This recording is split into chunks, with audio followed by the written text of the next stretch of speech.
ಇವತ್ತು ನಮ್ಮ ಬೆಂಗಳೂರು ಮನೇಲಿ ಮೊದಲೇ ದಿನ. ಊರಲ್ಲಿ ಅಮ್ಮ ಇರ್ತಿದ್ರು, ಕೆಲಸ ಎಲ್ಲ ಅವರೇ ನೋಡ್ಕೊತಿದ್ರು, ನನಗೆ ಕೆಲಸನೇ ಇರ್ತಿರ್ಲಿಲ್ಲ. ಈಗ ಬೆಂಗಳೂರಿಗೆ ಬಂದಮೇಲೆ ಎಲ್ಲ ಕೆಲಸ ನಾನೇ ಮಾಡಬೇಕಲ್ವಾ. ಈಗ ನನ್ನ ಮಗನಿಗೆ ತಿಂಡಿ ಕೊಟ್ಟರೆ ನಂದು ಅರ್ಧ ಕೆಲಸ ಮುಗ್ದ್ಲೆಕ್ಕ. ಅವ್ನು ಬೇಕು ನಿಮಗೆ, ಈಗ ಏನು ಬೇಕು ತಿಂಡಿ ಮಾಡೋಣ. ಬೆಳಗ್ಗೆ ಒಂದು 10 ನಿಮಿಷ ಅವ್ನು ಎದ್ದಿದ ತಕ್ಷಣ ಅವ್ನು ಟಾಯ್ಲೆಟ್ಗೆ ಹೋಗ್ಬಿಡ್ತಾನೆ. ಅದೆಲ್ಲ ಕ್ಲೀನ್ ಮಾಡಿ ಕರ್ಕೊಬಂದು ನಾನು ಇಲ್ಲಿ ಕೂರಿಸ್ಕೊಂಡು ಇನ್ನು ಅಡುಗೆ ರೆಡಿ ಮಾಡ್ತೀನಿ. ಏನೇ ಆಗಲಿ ನಮ್ಮ ಸ್ವಂತ ಮನೆ ಅಂದರೆ ಅದರ ಫೀಲೇ ಬೇರೆ. ಎಲ್ಲ ಜೋಡಿಸ್ಕೊಳ್ಳೋದ್ರಲ್ಲಿ ಏನೋ ಒಂಥರ ಖುಷಿ ಸಿಗುತ್ತೆ. ಹಾಗೆ ನನ್ನ ಮಗನ ಊರಲ್ಲಿ ನೋಡ್ಕೊಳ್ಳೋಕ್ಕೆ ಸ್ವಲ್ಪ ಕಷ್ಟ ಆಗ್ತಾಯಿತ್ತು, ಅಂದರೆ ಮಳೆ ಬೇರೆ ಬರ್ತಾಯಿತ್ತು, ಹೊರಗಡೆ ಬಿಡೋಕ್ಕಾಗ್ತಾ ಇರಲಿಲ್ಲಲ್ಲ. ಸೊ ಅದಕ್ಕೆ ಅಂತ ಹೇಳ್ಬಿಟ್ಟು ಇಲ್ಲಿ ಕರ್ಕೊಂಡು ಬಂದಿದ್ದೀನಿ. ಸ್ವಲ್ಪ ದಿನ ಅಡ್ಜಸ್ಟ್ ಆಗೋ ಕಷ್ಟ ಆಗುತ್ತೆ, ಆದರೆ ಇದೇ ನಮ್ಮ ಜೀವನ ಅಂದಮೇಲೆ ಅಡ್ಜಸ್ಟ್ ಆಗಲೇಬೇಕು. ಕಾಳಿ ಸಿಗಿಸ್ಕೊತದೆ ಮಗ.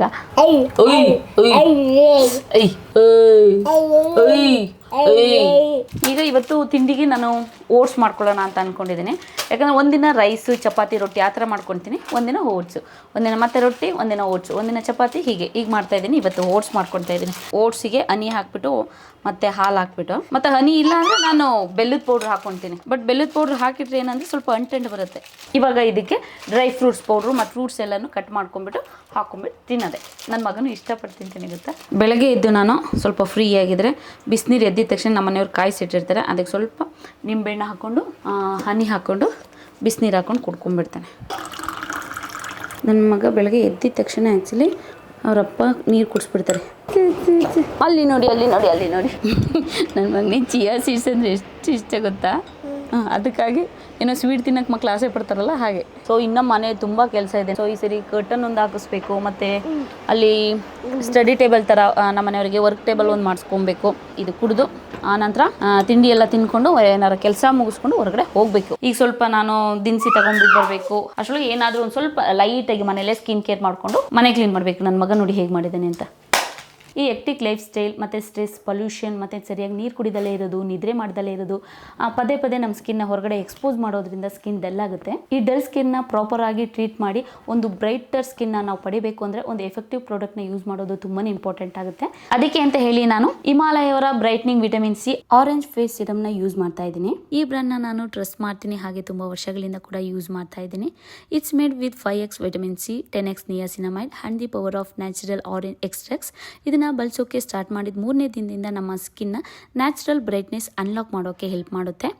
ಇದು ಲೈಟ್ ವೇಟ್ ಫಾರ್ಮುಲಾ, ಹಾಗೆ absorb quickly into the skin, leaving you looking visibly brighter. ಹಾಗೆ ಇದನ್ನು ಬಳಸೋದು ಕೂಡ ತುಂಬಾ ಸುಲಭ. 2-3 ಡ್ರಾಪ್ ಸಿರಮ್ನ ಫೇಸ್ಗೆ ಈ ರೀತಿ ಹಾಕಿ ದಿನಕ್ಕೆ 2 ಬಾರಿ ಅಪ್ವರ್ಡ್ ಸರ್ಕ್ಯುಲರ್ ಮೋಷನಲ್ಲಿ ಸೆರಮ್ ಅಬ್ಸರ್ವ್ ಆಗೋವರೆಗೂ ಮಸಾಜ್ ಮಾಡಿದರೆ ಸಾಕು. ಆಮೇಲೆ follow up with moisturiser to lock in moisture. ಈ ಪ್ರಾಡಕ್ಟ್ ನಿಮಗೂ ಬೇಕು ಅಂದರೆ ಅಮೆಝಾನ್, ನೈಕಾ, ಫ್ಲಿಪ್ಕಾರ್ಟ್ ಮತ್ತು ಹಿಮಾಲಯಸ್ ಅವರ ವೆಬ್ಸೈಟ್ ಮತ್ತು ಆ್ಯಪಲ್ಲಿ ಕೂಡ ಸಿಗುತ್ತೆ. ಇದರ ಲಿಂಕ್ನ ನಾನು ಕೆಳಗೆ ಕೊಟ್ಟಿರ್ತೀನಿ, ಹೋಗಿ ಚೆಕ್ ಮಾಡಿ ಬೈ ಮಾಡ್ಬೋದು. ಸ್ವಲ್ಪ ಡಯಟ್ ಮಾಡೋಣ ಅಂತ ಅಂದ್ಕೊತಿದ್ದೀನಿ, ದಪ್ಪ ಆಗಿಬಿಟ್ಟಿದ್ದೀನಿ. ಡಯಟ್ ಮಾಡ್ತಾಯಿದ್ದೀನಿ, ಆದರೂ ಕೂಡ ಯಾಕೋ ಸಣ್ಣ ಆಗ್ತಾಯಿಲ್ಲ. ಇನ್ನು ಈ ಬೆಂಗಳೂರು ಮನೆಗೆ ಬಂದಮೇಲೆ ಟ್ರೈ ಮಾಡೋಣ ಅಂತ ಅಂದ್ಕೊಂಡಿದ್ದೀನಿ. ಬರೋ ಇಲ್ಲಿ, ಅದರಲ್ಲಿ ಒಂದು ಡ್ರೆಸ್ ಕೂಡ ಆಗ್ತಾಯಿಲ್ಲ ನನಗೆ.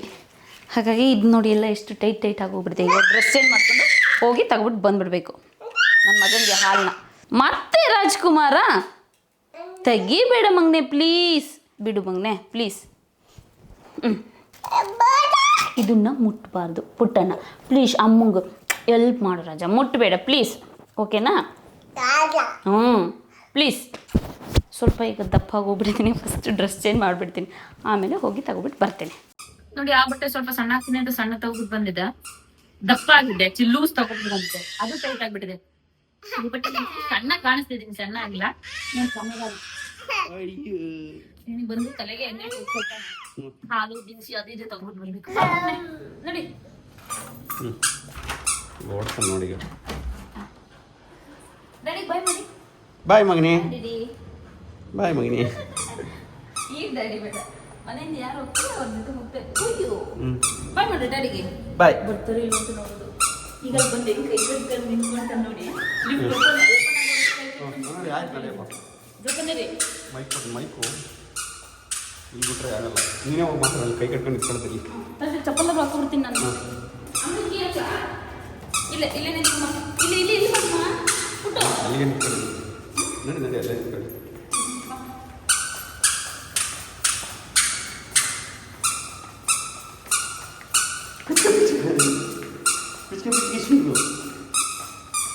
ಹಾಂ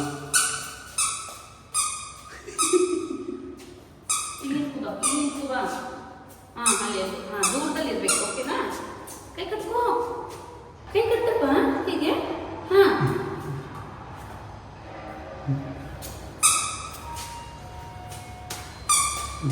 ಮನೆಯಿಂದ ಬಂದು ಒಂದು 2 ದಿನ ಅಂತ ಸಿಕ್ಕಾಪಟ್ಟೆ ಕೆಲಸ ಇರುತ್ತೆ. ಮನೆ ಕ್ಲೀನ್ ಮಾಡ್ಕೊಳ್ಳೋದು ಮತ್ತು ದಿನಸಿ ತಗೊಬಿಟ್ಟು ಬರೋದು, ಮತ್ತು ನಾವು ರೆಡಿ ಆಗೋಕ್ಕೆ ಬೆಳಗ್ಗೆ ತಿಂಡಿ ಊಟ ಅವಕ್ಕೆಲ್ಲ ರೆಡಿ ಆಗೋಕ್ಕೆ ಏನು ಬೇಕು ಏನು ಬೇಡ ಅಂತ ಒಂದು 2 ದಿನ ಇದ್ದೇ ಹಿಡಿಯುತ್ತೆ. ನೋಡಿ ಮನೇಲಿ ನಿದ್ದೆ ಮಾಡ್ದಲ್ಲಿ ಇಲ್ಲಿ ನಿದ್ದೆ ಮಾಡ್ತಾ ಇರೋದು ನಿದ್ದೆ ಅಲ್ಲ ಅದು. ನಾವು ಆ್ಯಕ್ಚುಲಿ ಸ್ಟಾರ್ಟಿಂಗ್ ಬಂದಾಗ ಈ ಮರಗಳು ಎಷ್ಟು ಚಿಕ್ಕದಿದ್ದು ಗೊತ್ತಾ, ಈಗ ದೊಡ್ಡದಾಗ್ತಾ ಇದೆ. ಈ ಲಾನ್ ಮೇಲೆ ನಾವು ಓಡಾಡಾಗಿಲ್ಲ, ಬರೀ ಇಲ್ಲಿ ಕಲ್ಲು ಹಾಕಿದ್ರಲ್ಲ ಅಷ್ಟೇ. ಇದ್ರ ಮೇಲೆ ನಾವು ಓಡಾಡ್ಬೋದು, ಮಕ್ಕಳೆಲ್ಲ ಬಿಟ್ಕೊಬೋದು.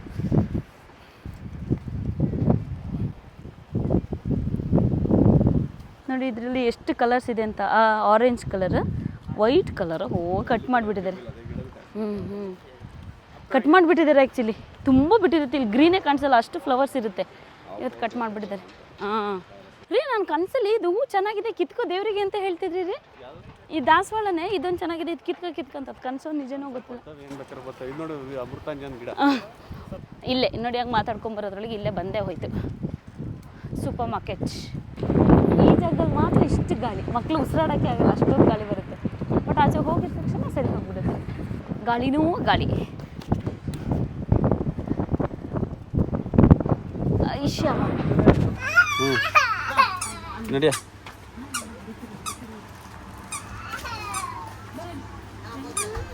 ಅಯ್ಯೋ ಆಟೋ ಚೌಡಿ ಬಿದ್ನಲ್ಲ, ಚಂಡಿ ಬಿದ್ನಲ್ಲ ಇಲ್ಲಿ. ನಮ್ಮ ಕೆಲಸ ಮಾಡೋಕ್ಕೆ ಬರಲ್ಲ, ಇವ್ನು ಮಲಗಿದ್ದಾಗ ಬರೋಕ್ಕಾಗಲ್ಲ, ಇವ್ನು ಎದ್ದಾಗ ಹಿಂಗೆ ಆಡ್ತಾನೆ. ಚಿಕ್ಕವ ಅಲ್ಲ, ಚಿಕ್ಕವನು 10 ಪಟ್ಟು ಜಾಸ್ತಿ, 10 ಪಟ್ಟು ಜಾಸ್ತಿ ಅವನು.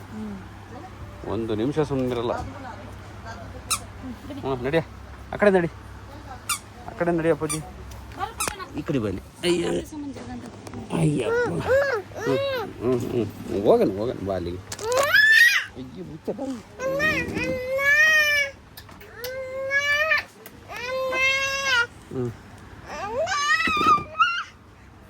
ತರಕಾರಿ ತಗೊಳೋದು ಬಾ. ನಿಂಗೆ ಗೊತ್ತಿಲ್ಲ, ನಿಂಗೆ ಹೆಂಗಿರುತ್ತೆ ಅಂತ ಗೊತ್ತಿಲ್ಲ ಅಲ್ವ?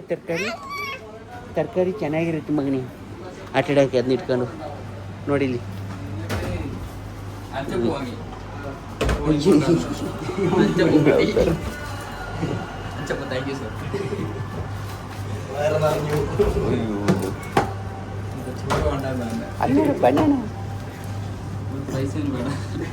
ಹೋಗಿ ಆಟಾಡೋದು ತರಕಾರಿ ಇಟ್ಟು.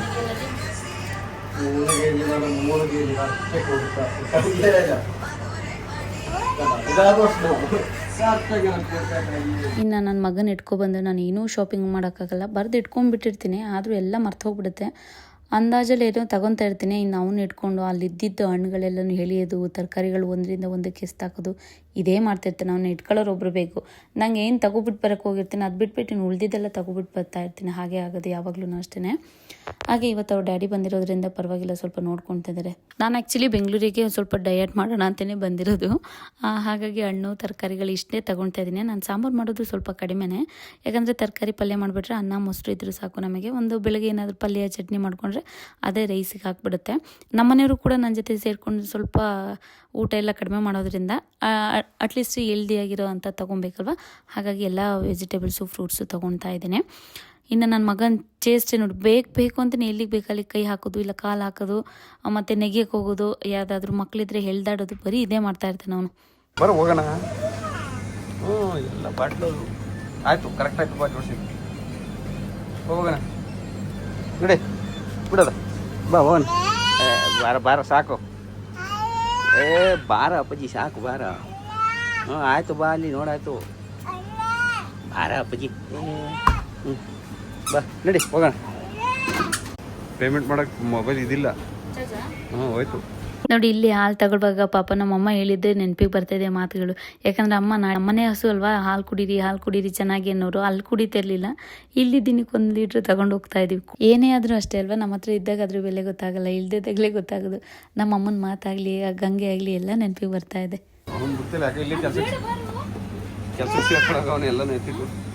ಎಲ್ಲ ತೆಗ್ದು ಅಲ್ಲಿಂದ ಅಲ್ಲಿಗೆ ಹಾಕ್ತೇನೆ, ಅಲ್ಲಿಂದ ತೆಗೆದು ಇಲ್ಲಿಗೆ ಹಾಕಿರ್ತೇನೆ. ನಮಗೆ ಗೊತ್ತಿಲ್ಲ, ನಂಗೆ ಹೊರಗಡೆ ತಗೋದ್ರಿ. ಸಾಕು ಬಾ. ಆಯ್ತು ಬಾ, ಅದು ಬಾರಪ್ಪಾಜಿ. ಹಾಗೆ ಎಲ್ಲ ತೊಗೊಂಡಿದ್ದಾಯಿತು. ಬಟ್ ಇನ್ನೂ ಏನೇನು ತೊಗೋಬೇಕು ಅನ್ನೋದು ಈಗ ನೆನ್ನೆ ಅಷ್ಟೇ ಬಂದಿರೋದಲ್ವ, ಗೊತ್ತಾಗ್ತಿಲ್ಲ. ಅಡುಗೆ ಮಾಡುವಾಗ ಗೊತ್ತಾಗುತ್ತೆ ಏನು ತೊಗೋಬೇಕು ಏನು ಬೇಡ ಅಂತ ಹೇಳ್ಬಿಟ್ಟು. ಈಗ ಸದ್ಯಕ್ಕೆ ಹಣ್ಣು ತರಕಾರಿಗಳನ್ನ ಇಷ್ಟು ತೊಗೊಂಡಿದ್ದೀನಿ. ಬಿಲ್ಲೆಲ್ಲ ಮಾಡಿಸ್ಕೊಂಡು ಈಗ ಹೊಟ್ಟೆ. ಅಲ್ಲೇ ಕೂಡ ನಮ್ಮನೆಯವರು ಹೇರ್ ಕಟ್ ಮಾಡಿಸ್ಕೊಳ್ತೀನಿ ಅಂತ ಬಂದಿದ್ರು. ಇವತ್ತು ಅವ್ರು ಇರಲಿಲ್ಲ ಅನಿಸುತ್ತೆ. ಸೊ ಹಾಗಾಗಿ ಸಂಜೆ ಮಾಡಿಸ್ಕೊಳ್ತೀನಿ ಅಂತ ಅವರು ಕೂಡ ಹೇಳ್ತಾಯಿದ್ರು. ಈಗಿಲ್ಲಪ್ಪ, ನಾನು ಚಾರ್ಜ್ ಮಾಡ್ಕೊಬರ್ತೀನಿ. ನಿಂದು ಇಲ್ಲ ನಂದು ಇಲ್ಲ, ಆಗೋದಿಲ್ಲ. ಇದು ಒಂದು ಜಾಗದಲ್ಲಿ ಮಾತ್ರ ತುಂಬಾ ಗಾಳಿ ಬರುತ್ತೆ, ಯಾಕಂದರೆ ಹಿಂದೆ ಇನ್ನೂ ಬಿಲ್ಡಿಂಗ್ ಆಗಿಲ್ಲಲ್ಲ. ಸೊ ಹಾಗಾಗಿ ಈಗ ಅಲ್ಲೂ ಕೂಡ ಬಿಲ್ಡಿಂಗ್ ಆಗ್ತಾಯಿದೆ. ಅದಾದಮೇಲೆ ಕಡಿಮೆ ಆಗುತ್ತೆ ಏನೋ ಗೊತ್ತಿಲ್ಲ. ವಿಪರೀತ ಗಾಳಿ. ಇಲ್ಲಿ ಮಕ್ಕಳು ಕೂಡ ಆ್ಯಕ್ಚುಲಿ ನಾನು ಯಾವಾಗಲೂ ಪಾಪು ಕರ್ಕೊಬರುವಾಗ ಒಬ್ಬರು ಹೇಳ್ತಿದ್ರು, ಮಗುನ ಇಂಥ ಗಾಳಿಗೆ ಕರ್ಕೊಂಬರ್ಬಾರ್ದು, ಉಸಿರು ಕಟ್ಬಿಡ್ತೇವೆ ಮಕ್ಕಳು ಅಂತ. ಅಂದರೆ ಅಷ್ಟು ಜೋರಾಗಿ ಗಾಳಿ ಬರುತ್ತೆ, ನಮಗೆ ನಿಂತ್ಕೊಳ್ಳೋಕ್ಕಾಗಲ್ಲ. ಈಗ ನಾನು ದೂಕೊಂಡು ಹೋಗ್ತಿದ್ದೀನಲ್ಲ, ಆ ಸ್ಟ್ರೋಲರ್ ಕೈ ಬಿಟ್ಟರೆ ಸಾಕು, ಅದಾಗೆ ತೊಗೊಂಡೋಗಿ ಮುಂದಕ್ಕೆ ಬಿಟ್ಬಿಡುತ್ತೆ. ಈ ಮರಗಳೇನು ಇನ್ನೇನು ಬಿದ್ದೇ ಹೋಗುತ್ತೆ ಅನ್ನೋ ಥರ ಇರುತ್ತೆ. ಬಟ್ ಅಲ್ಲಿಂದ ಏನು ಒಂದು 100 ಮೀಟರ್ಸ್ ಇದೆ, ಅದು ದಾಟಿ ಈಚೆಗೆ ಬಂದಿದ ತಕ್ಷಣ ಗಾಳಿ ನಿಂತೇ ಹೋಗ್ಬಿಡುತ್ತೆ. ಇನ್ನೂ ಥರ ಚೆನ್ನಾಗಿರುತ್ತೆ ಮಕ್ಕಳಿಗೋಸ್ಕರ. ಮಕ್ಕಳಂತೂ ಇಲ್ಲಿ ಬಂದರೆ ಓಡಾಡ್ತಿರ್ತಾರೆ, ಈಚೆಯಿಂದ ಬರೋದು ಈಚೆ ಓಡೋಗೋದು, ಅದೇ ಕೆಲಸ ಮಾಡ್ತಾ ಇರ್ತಾರೆ. ಹಾಗೆ ಏನೇನು ಬೇಕು ಅಂತ ಒಂದು ಲೀಸ್ಟ್ ಮಾಡ್ಕೊಂಡಿದ್ದೆ, ಆ ಲೀಸ್ಟೇ ಬಿಟ್ಟು ಬಂದುಬಿಟ್ಟಿದ್ದೀನಿ. ಈಗ ಮತ್ತೆ ಮನೆಗೆ ಹೋಗಿ ಈಗ ಕರೆಕ್ಟ್ ಟೈಮಿಗೆ ಊಟ ತಿಂಡಿ ಕೊಟ್ಬಿಟ್ರೆ ಎಲ್ಲರಿಗೂ ಒಂದ್ಸರಿ ಸಮಾಧಾನ ಮಾಡಿಬಿಟ್ರೆ ಇನ್ನು ಕೆಲಸಗಳು ಮಾಡ್ಕೊಳ್ಳೋಕ್ಕೆ ಈಸಿ ಅನಿಸುತ್ತೆ. ಈಗ ಏನು ಬೇಕೋ ಅದು ಬಿಟ್ಟು ಬಂದುಬಿಟ್ಟಿದ್ದೀನಿ, ಚೀಟಿನ ಬರ್ಕೊಂಡಿರೋದನ್ನ. ಈಗ ಮತ್ತೆ ಇನ್ನೊಂದ್ಸರಿ ನನ್ನ ಮಗನ ಮಲಗಿಸ್ಬಿಟ್ಟು ಬಂದು ಮತ್ತೆ ಇನ್ನೊಂದ್ಸರಿ ಶಾಪಿಂಗ್ ಮಾಡಬೇಕು. ನನಗೆ ಇಲ್ಲಿಗೆ ಬಂದರೆ ಇನ್ನೇನು ನನಗೆ ಮಕ್ಕಳು ಮತ್ತು ನಮ್ಮ ಪಪ್ಪ ಅಮ್ಮ ಅಕ್ಕವರೆಲ್ಲ ಬಂದು ಹೋಗಿದ್ರೆ ಅದೇ ನೆನಪಿಗೆ ಬಂದುಬಿಡುತ್ತೆ. ಯಾಕಂದರೆ ನಮ್ಮ ಮಕ್ಕಳಂತೂ ಇಲ್ಲೆಲ್ಲ ಜಾಲಾಡಿ ಅವ್ರಿಗೆ ಮನೇಲಿ ಬೇಜಾರಾಗುತ್ತೆ ಅಂತ ಬಂದು ಕೂತ್ಕೊಳ್ಳೋರು. ಅಷ್ಟರ ಮಟ್ಟಿಗೆ ಇಲ್ಲೆಲ್ಲ ಆಟ ಆಡ್ಕೊಬರೋರು. ಇನ್ನು ಪಪ್ಪ ಅವರೆಲ್ಲ ಒಂದು ರೌಂಡ್ ವಾಕ್ ಅಂತ ಬರೋರು. ನಮ್ಮ ಅಕ್ಕಂಗೆ ಅಂತೂ ಸಿಕ್ಕಾಪಟ್ಟೆ ಇಷ್ಟ ಆಗುತ್ತೆ ಈ ಜಾಗ. ಇನ್ನೇನು ನಾನು ಒಬ್ಬಳೇ ಓಡಾಡುವಾಗ ಅವೆಲ್ಲ ನೆನಪಿಗೆ ಬರುತ್ತೆ ನನಗೆ. ಈಗ ಏನೋ ಬರ್ಕೊಂಡಿದ್ದೆ, ಬರ್ದಿರೋದು ಇಷ್ಟೇ ಬಿಟ್ಟು ಬಂದಿದ್ದೀನಿ. ಮರು ಅಂತೂ ಬರ್ಕೊಂಡ್ರೆ ಹಿಂಗೇನೆ ಈ ಕೈಗೆ ಏನೇ ಸಿಕ್ತೆ ಎಲ್ಲ ಓದ್ಕೊಂಡ್ಬಂದೆ. ಬರ್ದಿರೋದು 1-2 ತಗೊಂಡಿರ್ಬೋದು ಅಷ್ಟೇ ಅನಿಸುತ್ತೆ. ನಾನು ಶುಂಠಿ ಬೆಳ್ಳುಳ್ಳಿ ಪೇಸ್ಟ್ ಬೇಕಿತ್ತು. ಅಯ್ಯೋ ಚೆಂಡು ಬಿದ್ದವನವ, ಬರ ಒಳಗೆ. ಮನೆಯೊಳಗೆ ಬರಲ್ಲ ಅಂತ ಚೆಂಡಿ ಬಿದ್ದಿರೋದವನು. ಹೆಣ್ಮಕ್ಳಿಗೆ ಎಷ್ಟು ಕೆಲಸ ಇರುತ್ತಲ್ವ, ಕೂತ್ರು ನಿಂತರು ಬರೀ ಅದೇ ಕೆಲಸ. ಬೆಳಿಗ್ಗೆ ಎದ್ದಿದ ತಕ್ಷಣ ಕಾಫಿ ಮಾಡಬೇಕು, ತಿಂಡಿ ತಿನ್ನಬೇಕು, ಮತ್ತು ಮಕ್ಳಿಗೆ ತಿನ್ನಿಸ್ಬೇಕು, ತಿರ್ಗಾ ಮತ್ತು ಅದೇ ಕೆಲಸ. ಬೆಳಗಬೇಕು, ತೊಳಿಬೇಕು, ಮತ್ತು ಅಡುಗೆ ಮಾಡಬೇಕು, ಮತ್ತು ಬೆಳಗಬೇಕು, ತೊಳಿಬೇಕು, ಎಷ್ಟು ಕೆಲಸ. ನಂಗೆ ಈ ಥರ ಪುಟ್ಟದು ಹಣ್ಣಾಗಿರೋದು ಇಷ್ಟ. ತುಂಬ ದೊಡ್ಡ ಸೈಜ್ ಆದರೆ ನಾವು ಅರ್ಧ ತಿಂದು ಅರ್ಧ ಫ್ರಿಜ್ಜಿಗೆ ಇಡಬೇಕಾಗುತ್ತೆ. ಇದೇನಲ್ಲ, ಒಂದ್ಸರಿ ತೆಗೆದು ಕಂಪ್ಲೀಟಾಗಿ ಒಂದ್ಸತಿ ಮುಗಿಸ್ಬೋದು. ಬಟ್ ಚಿಕ್ಕ ಚಿಕ್ಕ ಚೆನ್ನಾಗಿರುತ್ತೆ. ಇವತ್ತು ದೇವರಿಗೆ ಆಯ್ತು ಎಲ್ಲನೂ ಹಾಕಿ ನಾನು ತರಕಾರಿ ಪಲ್ಯ ಮಾಡಿಬಿಟ್ಟು ಅನ್ನ ಮೊಸರು ಈ ಥರ ತಿನ್ನೋದು. ಡಯಟ್ ಮಾಡೋಣ ಅಂತ ಅಂದ್ಕೊಂಡಿದ್ದೀನಿ. ನೋಡಬೇಕು ಎಷ್ಟು ಮಟ್ಟಿಗೆ ಡಯಟ್ ಮಾಡ್ತೀನಿ ಅಂತ. ಎಲ್ಲ ಥರದ್ದು ತರಕಾರಿ ಹಾಕೊಳ್ಳೋದು, ಏನೆಲ್ಲನೂ ಒಂದೊಂದು ಕಾಲು ಕೆ ಜಿಗಿಂತ ಕಡಿಮೆ ತೊಗೊಬಂದ್ರೂ ಎಲ್ಲ ಒಂದೊಂದು ಪೀಸ್ ಹಾಕಿದ್ರೂ ಇಷ್ಟ ಆಗುತ್ತೆ ನಮ್ಮಿಬ್ಬರಿಗೆ. ನೋಡೋಣ. ನನ್ನ ಮಗನಿಗೆ ಎಣ್ಣೆ ಹಾಕೋಣ ಅಂತ ಹೇಳಿಬಿಟ್ಟು, ಆ್ಯಕ್ಚುಲಿ ತುಂಬ ದಿನ ಆಯಿತು ಎಣ್ಣೆ ಹಾಕಿ. ನೋಡ್ತಾ ಇರೋದು ನೋಡಿ ನನ್ನ ಮಗ ಬಗ್ಗಿ. ತುಂಬ ದಿನ ಆಯಿತು, ಏನು ಬೋಳ ಮಾಡಿಸಿದ್ಮೇಲೆ ಹಾಕಲೇ ಇಲ್ಲ. ಸೊ ಹಾಗೆ ಇದನ್ನು ನನ್ನ ಮಗಳಿಗೆ ಎಣ್ಣೆ ಹಾಕುವಾಗ ಲಾಸ್ಟ್ ಟೈಮ್ ಲಿಂಕ್ ಹೇಳಿದ್ರಿ. ಇದನ್ನು ನಾನು ಇಲ್ಲೇ ಶಾಪ್ ಹತ್ರ ತೊಗೊಂಡಿದ್ದು. ಬಿಡಪ್ಪ, ಬಿಸಿ ಬಿಸಿ ಬಿಸಿ ಸುಡ ಗಟ್ಟಿಯಾಗಿಬಿಡ್ತದೆ ಕೊಬ್ಬರಿ ಎಣ್ಣೆ ಈ ಟೈಮಲ್ಲಿ. ಬೋಳ ಮಾಡಿಸೋ ಆ್ಯಕ್ಚುಲಿ 3 ತಿಂಗಳಾಯಿತು, ಎಣ್ಣೆನೇ ಹಾಕಿಲ್ಲ. ಅದಕ್ಕೆ ಕೆಂಚು ಕೂದಲು ಸ್ವಲ್ಪ ತೆಳುವೂ ಇದೆ. ಹಾ ಅಚ್ಚನ ನನ್ನ ಮಗಳಿಗೆ ಅವೆಲ್ಲ ಮಾಡೋಕ್ಕಾಗಲ್ಲ ಅಂತಲೇ ಹೇರ್ ಕಟ್ ಮಾಡಿಸ್ಬಿಟ್ಟೆ. ತುಂಬ ಜನ ಹೇಳ್ತಿದ್ರಿ ನಿಮ್ಮ ಮಗಳಿಗೆ ಹೇರ್ ಕಟ್ ಮಾಡಿಸಿ ಚೆನ್ನಾಗಿ ಕಾಣಿಸ್ತಿಲ್ಲ, ಹುಡುಗಿರಿ ಕೂದಲಿದ್ರೇ ಚೆಂದ ಅಂತ. ಅದೇ ನಿಜ, ಹುಡುಗಿರಿ ಕೂದಲಿದ್ರೇ ಲಕ್ಷಣ. ಅದೇ ಈ ಥರ ಚೆನ್ನಾಗಿ ಕಾಣಿಸ್ಬೇಕು, ಅವಳನ್ನ ಮಾಡರ್ನ್ ಆಗಿರಬೇಕು ಅಂತಲ್ಲ. ಈಗ ನಾನು ಇಲ್ಲಿರ್ತೀನಲ್ವ, ಅಮ್ಮಂಗೆ ಬೆಳಗ್ಗೆ ಅಮ್ಮ ಹಾಲು ಕರೆದು ಅವಳನ್ನ ರೆಡಿ ಮಾಡಿ ತಿಂಡಿ ಎಲ್ಲ ಮಾಡಿ ಅವೆಲ್ಲ ಲೇಟ್ ಆಗಿಬಿಡುತ್ತೆ, ಅವಳಿಗೆ ಹಿಂಸೆ ಆಗುತ್ತೆ.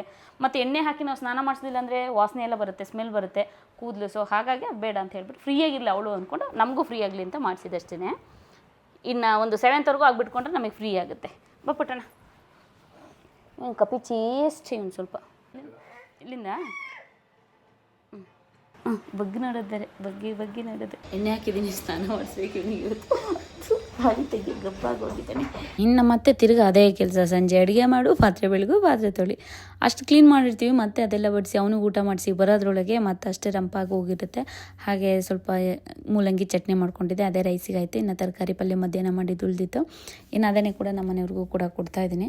ಅಂತೂ ನಾನ್ ವೆಜ್ ತಿನ್ನಬೇಕು ಅಂತ ಅನ್ನಿಸ್ತಾ ಇರುತ್ತೆ. ಈಗ ನಾವಿಬ್ಬರೇ ಇರೋದ್ರಿಂದ ಅದಕ್ಕೆ ಅಡ್ಜಸ್ಟ್ ಆಗಿ ಈಗ ಒಂದು ಸ್ವಲ್ಪ ಚೇಂಜ್ ಆದರೂ ಕೂಡ ನಮಗೆ ಏನೋ ಒಂಥರ ಹೊಟ್ಟೆ ನೋವು ಆ ಥರ ಎಲ್ಲ ಆಗ್ತಾ ಇರುತ್ತೆ. ಪರಬ್ರಹ್ಮ ಮನೆ ಕ್ಲೀನ್ ಮಾಡ್ಕೊಂಡು ಇವೆಲ್ಲ ಜೋಡಿಸ್ಕೊಳ್ಳೋದ್ರೊಳಗೆ 2 ದಿನ ಬೇಕು. ನಾಳೆಯಿಂದ ಕರೆಕ್ಟ್ ಆಗಿಬಿಡುತ್ತೆ. ಚೆನ್ನಾಗಿದೆಯಾ? ಓಕೆ. ನೀನು ಊಟ ಕಾರ್ನ್ ತಿಂತಿದ್ದೆ ನನ್ನ ಮಗ. ಇವತ್ತಿಗೆ ಈ ವಿಡಿಯೋ ಇಲ್ಲಿ ಮುಗಿಸ್ತಾ ಇದ್ದೀನಿ. ನಾಳೆ ಮತ್ತೆ ಇನ್ನೊಂದು ವಿಡಿಯೋದಲ್ಲಿ ಸಿಗ್ತೀನಿ. ಅಲ್ಲಿವರೆಗೆ ಎಲ್ರಿಗೂ ಧನ್ಯವಾದಗಳು.